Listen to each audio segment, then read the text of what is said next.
جی استقبال کے لیے بلایا نہیں جاتا، استقبال وہ سیاسی بات جی نہیں، میں وہاں نہیں تھا جناب۔ یہ بتائیں سر، آپ تو عوامی آدمی جی عوامی اجتماعات میں رہنے سے آپ خوشی دیکھتے ہیں، تو یہ بڑا اجتماع ہوا ہے، اس میں آپ جو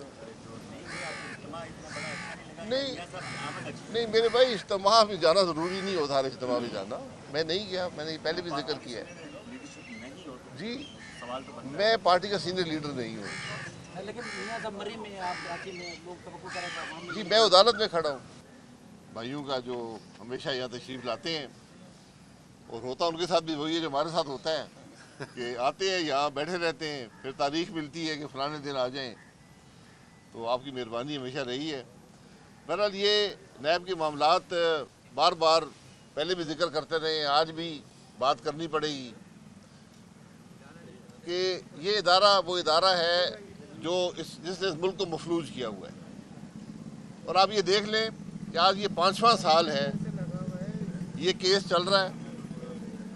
اس عدالت میں ہم آتے ہیں اور یہاں کچھ بھی نہیں ہوتا، اور میں بار بار یہ کہتا ہوں کہ ان عدالتوں میں کیمرے لگائیں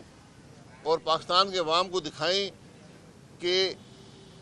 جو ناانصافی ان عدالتوں میں ہوتی ہے اس کی کوئی نظیر کسی بھی عدالتی تاریخ میں نہیں ہے۔ آپ یہاں ابھی اندر جائیں، آپ کو سینئر افسران حکومت کے ملیں گے، کاروباری حضرات ملیں گے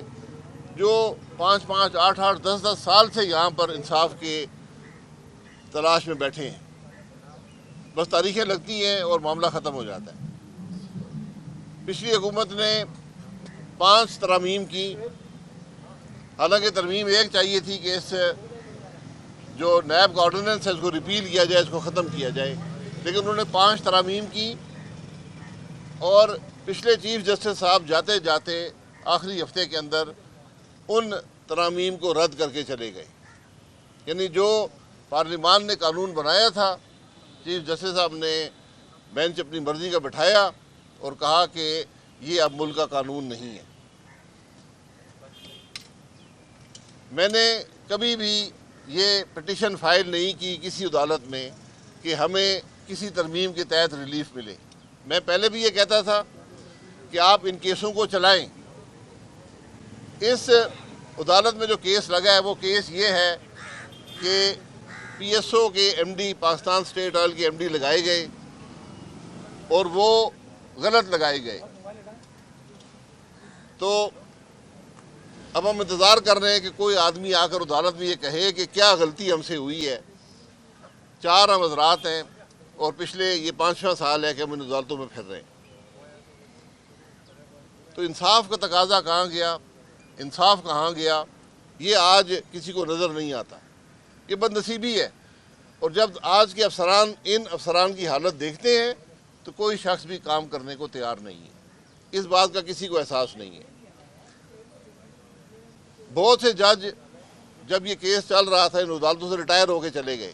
کوئی ٹرانسفر ہو گئے، کیس وہیں پڑے ہیں۔ تو میرا سوال یہ ہے کہ ہم صرف یہ کہتے ہیں کہ ان کیسوں کو چلائیں، پاکستان کے عوام کو دکھائیں یہاں پر کون سی کرپشن ہوئی ہے، کون سا غلط کام ہوا ہے۔ ہمیں بار بار عدالت میں کہا جاتا ہے کہ اس کیس میں کرپشن کوئی نہیں ہے، تو پھر ہوا کیا ہے، ہمیں یہ بتا دیں۔ یہ آج تک کوئی بتا نہیں سکا کہ ان کیسوں کی حقیقت کیا ہے،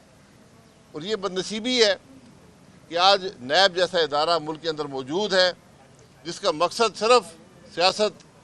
کو توڑنے اور جوڑنے کا کام ہے اور کچھ نہیں ہے، کہ کسی طرح سیاستدانوں کو دباؤ میں رکھا جائے اور جب بھی ضرورت پڑے تو یہ کیس ان کے خلاف استعمال کیے جائیں۔ یہ بد نصیبی ہے، یہ ملک کی بد نصیبی ہے کہ جب آپ ان لوگوں کو جو اس ملک کے اعلیٰ عہدوں پر رہے ہوں ان کو انصاف نہ دے پائیں تو پھر عام آدمی انصاف کی کیا توقع رکھے گا۔ یہ معاملہ ذرا میں امید کرتا ہوں کہ موجودہ چیف جسٹس کا نوٹس لیں گے، نیب کے چیئرمین بھی نئے ہیں وہ نوٹس لیں، اور ان کے اختیار میں ہے کہ ان کیسوں کو یا پروسیکیوٹ کریں، یہاں پر وٹنسز آئیں بات کریں، یا ان کیسوں کو ختم کریں۔ یہ مناسب نہیں ہے، یہ انصاف کا تقاضا نہیں ہے کہ لوگوں کی زندگیاں سالہ سال 5-5, 8-8, 10-10 سال وہ رکی ہوئی ہیں، نہ کاروبار کر سکتے ہیں، نہ کوئی اور کام کر سکتے ہیں، نہ نوکری مل سکتی ہے۔ یہ انصاف ہوتا ہے؟ یہی بات ہم نے پہلے بھی کی ہے، آج بھی کرتے ہیں، اور میں پھر گزارش کروں گا اس حکومت سے بھی، اگلی حکومتوں سے بھی، کہ اس نیب کے ادارے کو ختم کر دیں، ورنہ آپ کا ملک نہیں چلے۔